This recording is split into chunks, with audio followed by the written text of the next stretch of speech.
bienvenidos a un nuevo capítulo de este podcast, Abandonadas por la Historia. Les agradecemos sus comentarios en nuestro Instagram, que es @abandonadas_por-la-historia. Así como el podcast, así es el Instagram, amigos. El mismo nombre. Bueno, mi nombre es Ishel y estoy aquí con Alejandra y Yunuen. Bueno, continuando, le voy a ceder la palabra a mi compañera Yunuen. Así es. No sabemos si se dieron cuenta, pero en el podcast pasado hablamos de mujeres internacionales, por así decirlo. Las 3 mujeres de las que hablamos tenían diferentes orígenes, venían de diferentes países, pero en este capítulo decidimos hablar de mujeres de América. También vamos a hablar de mujeres de México, pero eso es para el siguiente, amigos, para que lo escuchen. Pero en el de hoy vamos a hablar sobre mujeres de América. Bueno, yo hoy les traigo a Helen Adams Keller. ¿Alguna vez habían escuchado ese nombre? No.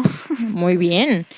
Bueno, ella nació el 27 de junio de 1880 en Tuscumbia, Alabama, en Estados Unidos. Ella fue una escritora, oradora y activista política estadounidense, pero la parte más interesante, diría yo, es que ella era sorda y era ciega. Perdió su vista y el oído en una enfermedad cuando tenía 2 años. Muy niña lo perdió, entonces realmente fue muy poco el tiempo que tuvo esas habilidades, por así decirlo, y lo perdió. Evidentemente tuvo muchos problemas en cuanto a su capacidad para comunicarse con su familia, pues para todo este tipo, ¿no? Para relacionarse y todo. Pero cuando cumple 7 años, sus papás decidieron darle clases con una instructora y entró al Instituto Perkins para ciegos con una especialista, la cual se encargó de educarla. Entonces, a pesar de que era sorda y de que era ciega, eso no impidió que ella se siguiera educando, siguió yendo a la escuela, pero pues obviamente era educación especial y pues logró avanzar bastante. De hecho, la especialista que trabajó con ella en esta escuela se llamaba Anne Sullivan y continuó viviendo con ella hasta que murió. Anne Sullivan, pues la especialista, hasta que ella murió, continuó con Helen, trabajando y ayudándola. Después entró a la escuela secundaria de Cambridge, lo cual es bastante, si pensamos las capacidades que tenían, y obtuvo su título universitario. Era socialista y era parte del Partido Socialista en Estados Unidos. Y a lo largo de su vida redactó muchísimos artículos y muchísimos libros sobre su vida, sobre su experiencia. Su libro más conocido se llama Light in My Darkness. Y otro libro que es aún más conocido es The Story of My Life, o La historia de mi vida, el cual escribió mientras estaba en la universidad con ayuda de Anne Sullivan y el marido de Anne Sullivan, de hecho, y fue publicado en 1903, cuando ella apenas tenía 22 años. O sea, era muy joven cuando publicó este libro, y es su libro más famoso. En este libro, pues, evidentemente, cuenta su testimonio como de superación, por así decirlo, pero, pues, evidentemente lo más destacado de ella, es que a pesar de sus capacidades fue una activista y fue una persona, a la actualidad no es muy conocida, pero que en su momento fue alguien importante. O sea, formó parte de movimientos, como les digo, era parte del Partido Socialista, era una figura activa de la Unión Estadounidense por las Libertades Civiles, y era la cofundadora de esta unión. Entonces, realmente fue una persona muy activa políticamente, socialmente, a pesar de la situación con la que vivió toda su vida, porque pues están de acuerdo que si quedó sorda y ciega a los 2 años, la mayoría de su vida fue como estuvo así. Entonces, a mí se me hace impresionante que haya sido autora, evidentemente, como les menciono, con ayuda de alguien, pero pues al final de cuentas eran sus palabras. Solo la ayudaban a escribirlas, pero eran sus palabras. Entonces, autora, oradora y activista, a mí se me hace impresionante porque era muy joven aparte cuando empezó a escribir sus libros y tiene varios, sobre todo sobre su vida, sobre su historia y su testimonio, pero sí, es una autora muy reconocida. No es muy famosa, pero quienes la conocen, pues consideran que es un muy buen trabajo de escritora, a pesar de que su situación. Sí, precisamente creo que es importante ver eso, ¿no? Como, pues se puede decir que la falta de haber tenido la posibilidad de escuchar o de ver, pues sí es como un limitante, pero ella no se rindió, ¿no? Sino que siguió adelante y siguió, pues como bien dices, con ayuda, ¿no? Para poder, continuar siendo autora, escritora.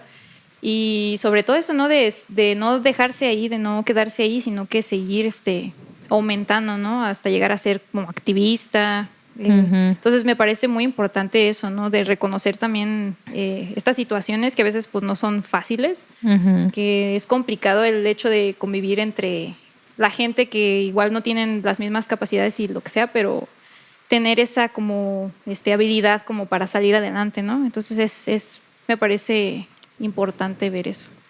Sí, a mí también me parece muy inspirador porque de nuevo es como de las mujeres en estos años tenían condiciones diferentes. Tal vez han mejorado un poco, pero al momento de ser una persona con dificultades extras, pues es muy importante porque no entró tampoco como que a cualquier universidad, sino a una de las más importantes mundialmente. Así que pues me parece que es un buen ejemplo de cómo podemos lograr lo que nos propongamos. Sí, de superación. Así es. Sí, de hecho, y les digo, aparte de ser muy activa en Estados Unidos, ella visitó 35 países para dar su testimonio y para ayudar. De hecho, algo que es muy reconocido de ella, en 1948, después de los ataques atómicos, de los bombardeos atómicos, ella personalmente visitó Hiroshima y Nagasaki para conocer a las personas, a pesar de sus dificultades, fue parte de un programa de oposición a la guerra, entonces como a dar conferencias y hablar de todo este conflicto. O sea, le tocó vivirlo de lejos, pero fue hasta Japón, ¿no? A hablar con estas personas y se podría decir que es más reconocida que algunas otras mujeres porque sí fue nombrada dentro de la encuesta Gallup de hombres y mujeres más admirados del mundo del siglo XX. Ella tiene el 5º puesto, evidentemente por su acción política y su acción social. Ella era muy humanitaria, también buscaba ayudar a la gente y buscaba que su testimonio pues impactara en las vidas de las personas. Pero sí, realmente fue una mujer que decidió dar su vida por otras personas y visitar otras personas y llevar su testimonio a otros lados, como lo que dicen, o sea, es inspirador. Como una mujer que tiene dificultades, que como ya mencionó mi compañera Alejandra y como lo hemos dicho en capítulos anteriores, ser mujer en estos años ya era difícil. Y ser una mujer con dichas discapacidades lo vuelve todavía más difícil. Entonces, como que sobresaliera, ¿no? Exacto, la manera como entregó su vida para demostrar que no porque tengas una discapacidad el mundo se acaba, sino que hay maneras de seguir y hay maneras de superarse y hay maneras de poder continuar a pesar de las dificultades de la vida, porque pues no es como que ella se lo haya buscado, no es algo que alguien decide, no fue un accidente, fue una enfermedad. Entonces, a pesar de eso, ella decidió salir adelante. Y también sus papás, claro, que la apoyaron y buscaron a alguien que pudiera ayudarla con su educación, ¿no? Pero sí, se me hace impresionante. Muy bien, yo voy a continuar hablando de otra mujer. Se llama Julieta Lanteri. No sé si esto cuenta como trampa, pero ella nació en Italia. Pero desde los 6 años llegó a Argentina. Y bueno, mencionaré un poquito más adelante estos problemas con ella de conseguir la nacionalidad. Pero pues básicamente estuvo toda su vida en Argentina. Y bueno, elegí a esta mujer porque fue destacable en su labor de educación. Ella fue la tercera mujer médica graduada en Argentina y también se dedicó a hacer diferentes actividades políticas porque intentó seguir con sus estudios, pero le ponían muchas barreras y muchos peros, pero no decidió rendirse ahí de que solo porque estos hombres no me dejan estudiar voy a hacer caso o algo así, ¿no? Sino que intentó seguir luchando de otra forma que no solo le ayudara como a ella, sino a más mujeres de su país. Creó la Asociación Universitaria Argentina para que de esta manera las mujeres pudieran acceder a la universidad. Y también creó un Congreso Femenino Internacional del Centenario. Ella se reconoce por ser la primera mujer en América Latina que pudo ejercer su voto. Y esto fue más que nada por una laguna de ley, que es cuando no es muy específico en las leyes. Por ejemplo, esta ley decía que las personas que podían votar, porque no especificaba que debían ser hombres, tenían que ser ciudadanos mayores de edad y que estuvieran al corriente con sus impuestos y que llevaran cierto tiempo viviendo en el país. Y entonces ella vio esa oportunidad porque cumplía con las características y ella obviamente tenía que ejercer su derecho, ¿no? Porque pues no había como una especificación. Y bueno, a partir de ahí empezó a tomar como un papel más importante en la política. Empezó la formación del Partido Feminista Nacional y pues fue una candidata que estuvo dando como diversas pláticas y pues no todo esto sin tener problemáticas, porque sí había como quejas, ya saben, de que no les gustan ver a las mujeres en poder, por así decirlo. En posiciones de poder. En posiciones, así es. Y ella siguió inspirando como a más mujeres y sí logró tener como diferente apoyo, pero por lo mismo de que las mujeres en su mayoría no podían votar, o sea, sí podían aplicar en esto que les digo que es la laguna de ley, pero pues por desgracia no obtuvo tanto apoyo como para poder ser la candidata ganadora. Pero ella siguió intentando combinar lo que es los derechos cívicos con lo del mundo del trabajo para tener condiciones más justas a las mujeres. Y bueno, por desgracia, tuvo un accidente en una calle poco transitada, lo que me hace pensar si de verdad fue un accidente o fue planeado. Pero pues sí, mayormente se le ha dejado en el olvido y creo que es importante rescatarla porque es lo mismo, o sea, fue la primera mujer en votar en Latinoamérica. Sí, a mí se me hace muy interesante porque yo nunca había escuchado de ella. No, yo tampoco. Y es interesante, ¿no? Escuchamos muchas historias de estas mujeres que pelean por sus derechos, que pelean por su autonomía, que pelean por defender este derecho de poder decidir, ¿no? Digo, si al final de cuentas nosotros vivimos en el mismo lugar que los hombres, tenemos el mismo lugar, el mismo derecho, perdón, en decidir quién nos va a gobernar. ¿No? Exacto. Claro. Entonces, se me hace incluso absurdo que no se dejara antes que las mujeres lo hagan, pero como mencionamos un poco en el capítulo pasado, es esta idea siempre de que la mujer es en la casa y la mujer se dedica a los hijos y a atender al marido y a limpiar. La mujer no tiene ni siquiera la capacidad como para la como comprender, para comprender y tomar decisiones así importantes. Sí, realmente es un pensamiento muy, muy atrasado, pero me impresiona mucho que ella haya peleado por este derecho, ¿no? Porque como tú lo dices, es la primera en Latinoamérica. ¿Y cómo es que no la conocemos? O sea, es importante que sepamos estas historias. Yo creo que lo repetimos mucho, pero es que es la verdad. Sí. Vivimos en una sociedad actualmente, en este país, donde a la fecha la mujer sigue teniendo problemas en lo que es la ejerción de sus derechos. Exacto, o sea, sigue siendo dejada de lado, siguen sin tomarla en cuenta. Realmente es una situación difícil en cuanto a la participación política de las mujeres en este país y yo creo que en todos los países de Latinoamérica. Entonces, es importante conocer este tipo de historias y saber que hay mujeres que lucharon por esto, porque gracias a eso nosotras hoy podemos ir a votar y podemos ejercer nuestro derecho a la elección de quién nos gobierna, ¿no? Algo tan básico como eso.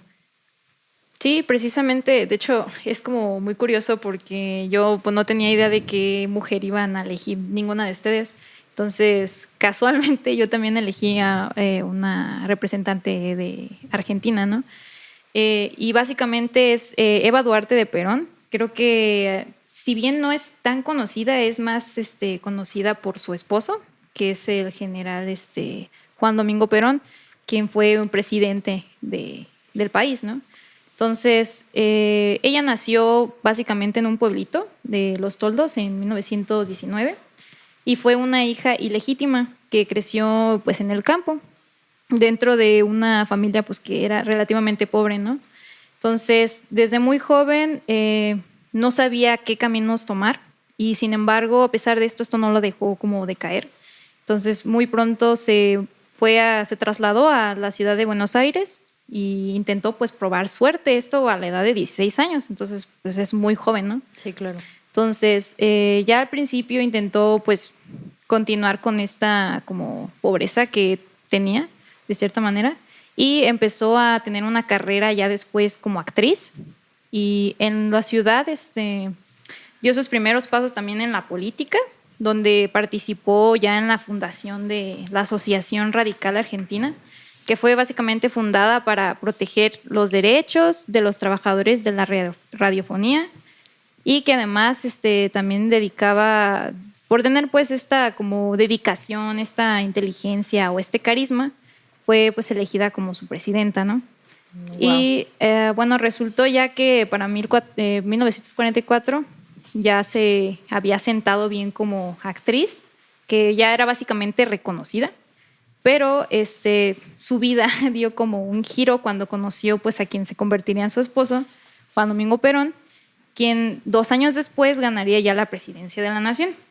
Entonces, después de haberse casado, ya para 1945, Eva dejó de lado su carrera de actriz y se centró pues básicamente ya en la política, ¿no? Donde ya comenzó a pelear por los derechos de las mujeres y de su amor propio por esta campaña que era a favor de la ley del sufragio femenino, donde también encontró pues, jugar un papel importante en esta inclusión, donde las mismas mujeres pues, tenían esta lucha, ¿no?